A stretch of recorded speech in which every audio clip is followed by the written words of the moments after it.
हमारा आज का टॉपिक है एप्लीकेशन ऑफ एड्सॉर्प्शन। ठीक है, अब तक हमने पढ़ चुके हैं physical adsorption, chemical adsorption, friendly adsorption, isotherm पढ़ लिया है, लोग के टर्म में भी पढ़ लिया, सिंपल भी पढ़ लिया है। अभी पढ़ना है एप्लीकेशन ऑफ एड्सॉर्प्शन। तो जो पहली एप्लीकेशन है that is the production of high vacuum.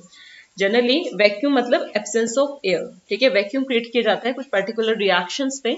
ठीक है, तो वहां पर क्या होता है कि वैक्यूम तो जो क्रिएट किया जाएगा वो वैक्यूम पंप से क्रिएट किया जाता है। ठीक है, जो क्या करता है सारी एयर को सक कर लेता है। ठीक है, बट फिर भी little bit amount of air रह जाता है वहां पर, तो उसको रिमूव करने के लिए वहां पर एड्सॉर्प्शन का बहुत अच्छा रोल है। हम क्या कर सकते हैं कि जो रिमेनिंग ट्रेसेस हैं एयर की वो चारकोल से रिमूव कर सकते हैं। वहां पर चारकोल रख दें तो जिससे क्या होगा, वो जो रिमेनिंग एयर होगी वो चारकोल पर एड्सॉर्ब हो जाएंगी और जो आपका जो एनवायरनमेंट है वो वैक्यूम वहां पर क्रिएट हो जाएगा जिस भी पर्टिकुलर एनवायरनमेंट में आप वो रिएक्शन प्रोसीड करा रहे हो। ठीक है, ओके। उसके बाद है gas mask. Gas mask second application है। तो गैस मास्क एक ऐसा डिवाइस है जो अक्सर जो आपके माइंस में वर्कर होते हैं उनके लिए आता है स्पेशली, क्योंकि माइंस में क्या होता है कि ऑब्वियस सी बात है कि उन लोगों को पॉइजनस गैसेस भी उनके कांटेक्ट में आ जाते हैं माइंस में जो काम करते हैं, या फिर कहीं और भी maybe in some chemical industry, ऐसी वैसी जगह जहां पर भी पॉइजनस गैसेस में आने की प्रोबेबिलिटी हो। ठीक है, तो वहां पर क्या करते हैं कि इन जो गैस मास्क है ये ऐसा डिवाइस है जिसमें एक्टिवेटेड चारकोल होगा। ठीक है, सॉरी, एक्टिवेटेड चारकोल क्या करता है, आपको पता है एक अच्छा एड्सॉर्बेंट है। तो जो आप अगर आपने वो मास्क पहना है तो वो चारकोल सराउंडिंग में से जो आपकी पॉइजनस गैसेस हैं उसको एड्सॉर्ब कर लेगा और आप एक हेल्दी एयर ब्रीथ कर पाओगे। ठीक है, क्लियर।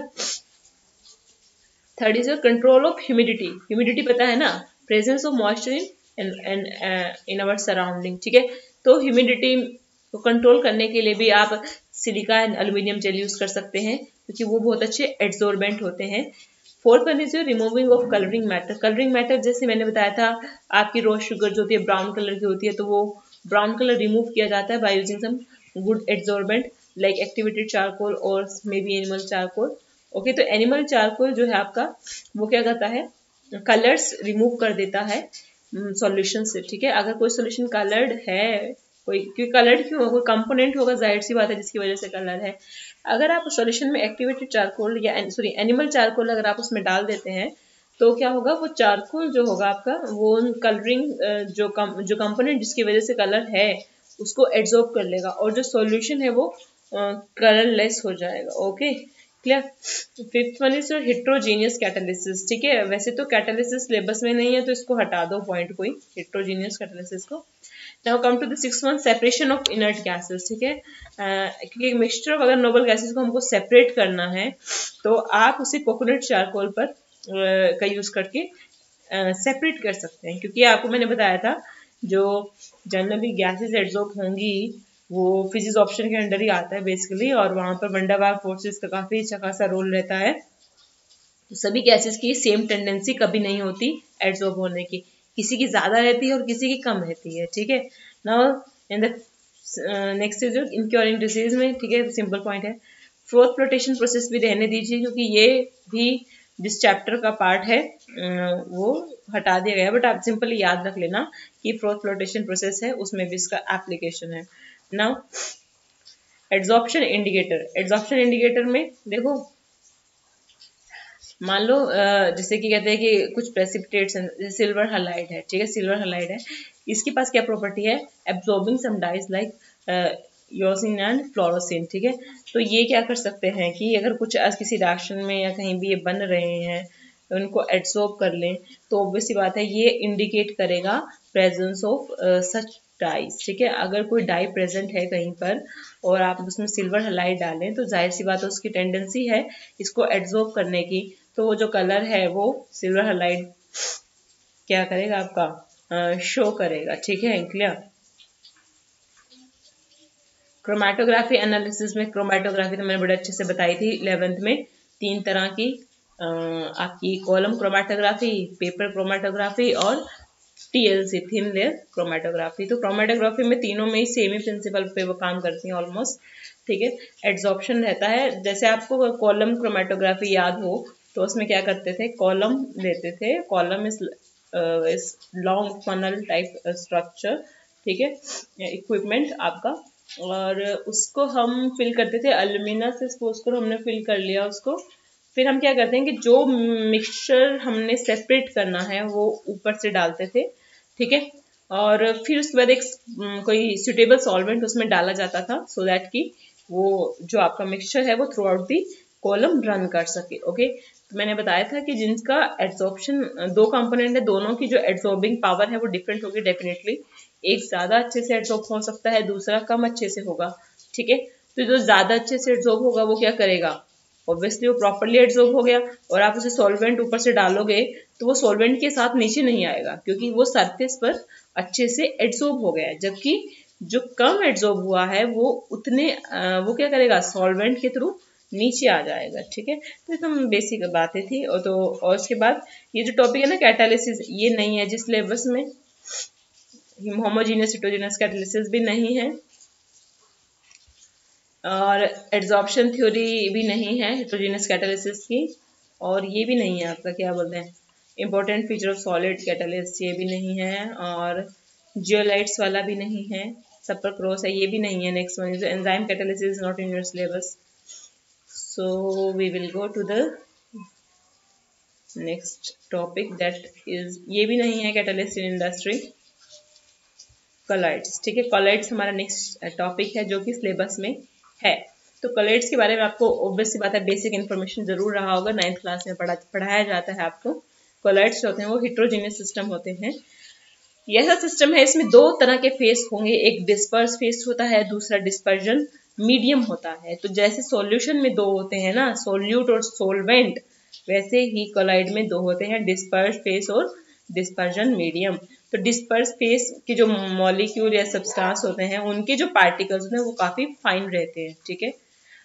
अरे डिस्पर्जन मीडियम ऐसे लगा लो कि सॉल्वेंट है, ठीक है, और डिस्पर्स फेस जैसे कि सॉल्यूट है ना, जो आके सोल्यूट आपका सॉल्वेंट में आके डिजोल्व होता है ना, वैसे simply disperse phase dispersion medium में आके डिस्पर्स होता है।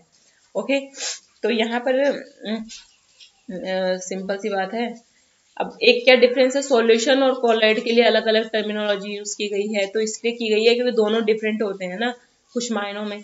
जो सॉल्यूशन होता है उसमें जनरली जो से कांस्टिट्यूएंट पार्टिकल्स हैं वो आयंस या स्मॉल मॉलिक्यूल्स रहेंगे, ठीक है, जबकि कॉलॉइड के केस में कांस्टिट्यूएंट पार्टिकल आपके मैक्रो मॉलिक्यूल होते हैं, ठीक है। मैक्रो मॉलिक्यूल मतलब जो बड़ा सा मॉलिक्यूल होगा, ठीक है, क्लियर।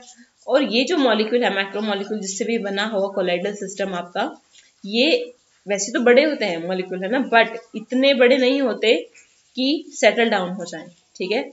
मतलब हालांकि मैक्रो मॉलिक्यूल बहुत बड़े होते हैं पर इतने बड़े भी नहीं होते कि ये जो मॉलिक्यूल है उस कोलाइडल सॉल्यूशन में सेटल डाउन हो जाए, ठीक है। तो ये क्या करते हैं, ये सस्पेंडेड रहते हैं through out the solution. Suspended समझते हो ना, जो सॉल्यूशन में पानी में या जो भी आपका इसमें सॉल्वेंट है उसमें घूमते रहेंगे, ठीक है, ओके, उसमें बने रहेंगे, नीचे नहीं बैठेंगे, point is that. Okay, and the range of the diameter is between 1 to 1000 nanometre, ठीक है। ये आपके कोलाइडल पार्टिकल की डायमीटर की रेंज है। फिर हम आते हैं कोलाइडल पार्टिकल के कोलाइडल सिस्टम के बारे में थोड़ा बहुत हमने समझ लिया, फिर हम समझते हैं इनका क्लासिफिकेशन। अब जो क्लासिफिकेशन है वो बेसिकली 3 टाइप से इन्होंने बताया है। फर्स्ट क्या है आपका कि आप फिजिकल स्टेट देखें डिस्पर्स फेस की और डिस्पर्जन मीडियम की, फिजिकल स्टेट के बेस पर आप बता सकते हैं। दूसरा क्या होगा, nature of interaction between disperse phase and dispersion medium, या दूसरा बेसिस हो सकता है कि आप ये देख लीजिए कि डिस्पर्स फेस और डिस्पर्जन मीडियम के बीच में किस तरह का नेचर ऑफ इंट्रैक्शन रहता है, ठीक है। थर्ड क्या है, types of particles in the disperse phase, ठीक है, डिस्पर्स फेस में किस तरह के पार्टिकल हैं वो भी आप देख सकते हैं। तो इन 3 बेसिस पर हमने इसमें पढ़ना है, अभी पढ़ाऊंगी मैं। पहले पे चलती हूँ, classification based on physical state of disperse phase and dispersion medium, ठीक है। तो यहाँ पे देखो ये टेबल आपके लिए बहुत इंपॉर्टेंट है, ये जो टेबल है 5.4 इसको आप एकदम मगअप कर लीजिए, ठीक है। यहाँ पर 3 तरह के आपको केसेस दिख रहे होंगे, 3 तरह के केसेस ऐसे हैं। देखो, अगर डिस्पर्स फेस आपका सॉलिड है, मैंने पहली पॉसिबिलिटी ली कि मेरा डिस्पर्स फेस क्या है, सॉलिड। तो फिर डिस्पर्जन मीडियम होने की क्या क्या पॉसिबिलिटी हो सकती है? हो सकता है डिस्पर्जन मीडियम भी सॉलिड हो, डिस्पर्जन मीडियम लिक्विड हो, या फिर डिस्पर्जन मीडियम गैस हो, है ना। यही 3 पॉसिबिलिटी होगी। तो इन तीनों का क्या होगा, इन तीनों को क्या बोलेंगे हम, मतलब इन तीनों के जो अलग अलग नाम है वो भी देख लीजिए। अगर दोनों सॉलिड हैं तो सॉलिड सोल कहेंगे, याद रखना, सॉलिड सोल कहेंगे। इसके एग्जाम्पल्स होते हैं जेमस्टोन्स, ठीक है, जो लोग अपने रिंग में पहनते हैं, वो नीलम पन्ना, है ना, वो सब। सेकेंड इज योर, अगर डिस्पर्स फेस आपका सॉलिड है और डिस्पर्जन मीडियम आपका लिक्विड है, तब हम बोलेंगे सोल। सिर्फ सिंपल सोल बोलना है। इसका एग्जाम्पल आपके पेंट्स, जो घर में पेंट वेंट आते हैं, और सेल फ्लूइड्स, जो आपके सेल के अंदर फ्लूइड होता है, वो आपका सोल होता है, ठीक है, क्लियर। उसमें डिस्पर्स फेस आपका सॉलिड रहता है और डिस्पर्जन मीडियम आपका लिक्विड रहता है। अब तीसरा केस क्या है जी, डिस्पर्स फेस तो सॉलिड है और डिस्पर्जन मीडियम गैस है, उसको बोलेंगे एरोसोल। सॉलिड सोल, सोल और एरोसोल। एरोसोल होता है, आपके एग्जांपल है स्मोक और डस्ट, ठीक है, जो स्मोकिंग करते हैं, जो स्मोक है निकलता है, वो एरोसोल का एग्जांपल है। फिर अगली पॉसिबिलिटी क्या है, सॉलिड के तो तीनों केसेस ले लिए मैंने, लिक्विड पे आ जाओ। लिक्विड हो सकता है डिस्पर्स फेस, तो डिस्पर्जन मीडियम होने की क्या क्या चांसेस हैं, डिस्पर्जन मीडियम में be solid, maybe liquid, maybe gas, ठीक है। तो तीनों के देखो अलग से। सॉलिड अगर है डिस्पर्जन मीडियम, डिस्पर्स फेस तो लिक्विड ही ले रही हूं मैं, ठीक है, मीडियम अगर सॉलिड है तो उसको जेल बोलते हैं। सॉलिड अगर मीडियम है, डिस्पर्जन मीडियम है, तो उसको जेल बोलेंगे। जेल के एग्जांपल है चीज, जेलीज, जेलीज आप खाते होंगे, ठीक है, ओके। अब दोनों ही लिक्विड हों अगर, डिस्पर्स फेस और डिस्पर्जन मीडियम, तो उसका एग्जांपल है इमल्शन। उससे एग्जांपल आते हैं आपके, सॉरी उसका टाइप है इमल्शन, और एग्जांपल है मिल्क, हेयर क्रीम, बटर, मक्खन जो खाते हैं, ठीक है, वो सब इमल्शंस होते हैं आपके। तीसरी है जो कि लिक्विड तो डिस्पर्स फेस है, बट डिस्पर्जन मीडियम आपका गैस है, गैस है, तो उसको बोलते हैं हम एरोसोल। एरोसोल के एग्जांपल है फॉग, मिस्ट, है ना, सर्दियों में आपको फॉग दिखता है, cloud, even cloud is example of aerosol, ठीक है। देखो यहाँ पर भी नाम एरोसोल है, यहाँ पर भी नाम एरोसोल है, बट याद रखना इन दोनों केस में एक चीज डिफरेंट है, इसका सॉलिड है डिस्पर्स्ड फेस और इसका लिक्विड है, जबकि दोनों का जो डिस्पर्जन मीडियम है वो सेम है, दैट इज योर गैस, ठीक है। Now next is your gas. अब गैस के केस में अगर आप सोचोगे कि 3 पॉसिबिलिटी बनाएंगे, कि 3 पॉसिबिलिटी ये है कि एक बार तो डिस्पर्जन मीडियम आपका सॉलिड हो, दूसरा लिक्विड हो, आप कहोगे तीसरा गैस क्यों नहीं है टेबल में। तो अगर आपका डिस्पर्जन मीडियम गैस होता और डिस्पर्स्ड फेस भी गैस होता, तो वो हेट्रोजीनियस सिस्टम कभी नहीं बनता। आपको भी पता होगा mixture of gases is always homogeneous system, तो हेट्रोजीनियस नहीं बनेगा, ओके, क्लियर। तो यहाँ पे एक चीज याद रखना कि गैस गैस वाला केस तो बनेगा नहीं, इसलिए इन्होंने इस टेबल में 8 केस दिए हैं, 9 केस नहीं कंसिडर किए। बट अगर डिस्पर्स फेस गैस है और डिस्पर्जन मीडियम सॉलिड है, तो उसको सॉलिड सोल कहेंगे, ठीक है। नाम सेम लग रहा है, पहले वाले के जैसा ही है, बस डिस्पर्स फेस का फर्क है। सिमिलरली डिस्पर्जन मीडियम वाले अगर लिक्विड है तो फोम कहेंगे, फोम, है ना, फोम आपको पता है सोप लादर जैसे होती है, साबुन की झाग, व्हिप्ड क्रीम, फ्रॉथ, है ना, ये सब आपके फोम के एग्जांपल हैं। इसमें जो क्वेश्चन है ज्यादातर पता है इसमें से आते हैं सोल, जेल और एमल्शन से, ठीक है। बाकी इससे भी आ सकता है, कोई मतलब हार्ड एंड फास्ट रूल नहीं है, बट आपको पता होना चाहिए। इसमें से पूछ लेते कि जो मिल्क है वो किस तरह का इमल्शन है, ऐसे क्वेश्चन आ जाएगा। मिल्क अब ये नहीं बोलेगा आपको कि क्लासिफाई करके दिखाओ, नो, नॉट एट ऑल, ठीक है। वो आपसे पूछेगा कि मिल्क किस तरह का इमल्शन है, पता का होगा टेबल में, तभी तो बोलोगे लिक्विड इन लिक्विड, है ना, लिक्विड डिस्पर्स फेस या लिक्विड ही डिस्पर्जन मीडियम है, और एक ही लिक्विड इन लिक्विड एमल्शन है। नाउ पूछ सकते हैं प्यूमिस स्टोन। प्यूमिस स्टोन पता है वो पैरवेट साफ करने के लिए रखते हैं घर में, एक स्टोन सा है ना, वो प्यूमिस स्टोन होता है। वो उसमें क्या डिस्पर्स फेस और डिस्पर्जन मीडियम है, तो बोल सकते हैं कि गैस रहेगा डिस्पर्स फेस और डिस्पर्जन मीडियम रहेगा सॉलिड। तो ऐसे मतलब एग्जाम्पल से इधर की तरफ क्वेश्चन पूछ सकता है, सो दैट वो ये चेक कर सके कि आपने टेबल पढ़ा है कि नहीं पढ़ा। आपने पढ़ा होगा तो आप कहीं ना कहीं आंसर करोगे, ठीक है।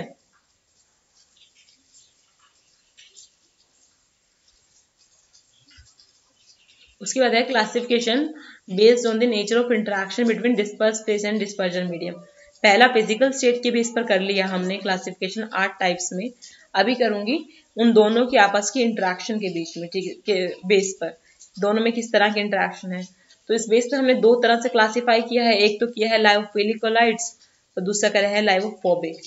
ठीक है, नाम से समझ में आ रहा है, फिलिक माने लविंग, फोबिक माने having phobia, having such some kind of डर, ठीक है, थ्रेट जैसा, खतरा ऐसा लगे किसी को। तो लायोफिलिक जो है वो लिक्विड लविंग होते हैं। ठीक है, एक बात याद रखना, लायोफिलिक का मतलब है लिक्विड लविंग। ठीक है, वो लिक्विड से प्यार करते हैं, लिक्विड से इंटरेक्ट करेंगे। ठीक है, तो यहाँ पर जो आपके सब्सटेंसेस हैं जैसे कि गम है, जेलेटिन, जेलेटिन आता है ना, ओके, स्टार्च है, रबड़ है, ये सब आपके लायोफिलिक कोलाइड्स कहलाते हैं। ठीक है, फिर हमने एग्जाम्पल देख लिए, ये समझ लिया, अब हम ये समझेंगे एक दो प्रॉपर्टीज इसकी। पहली बात तो ये कि रिवर्सिबल सोल है, ये याद रखना, लायोफिलिक क्या है, रिवर्सिबल सोल है।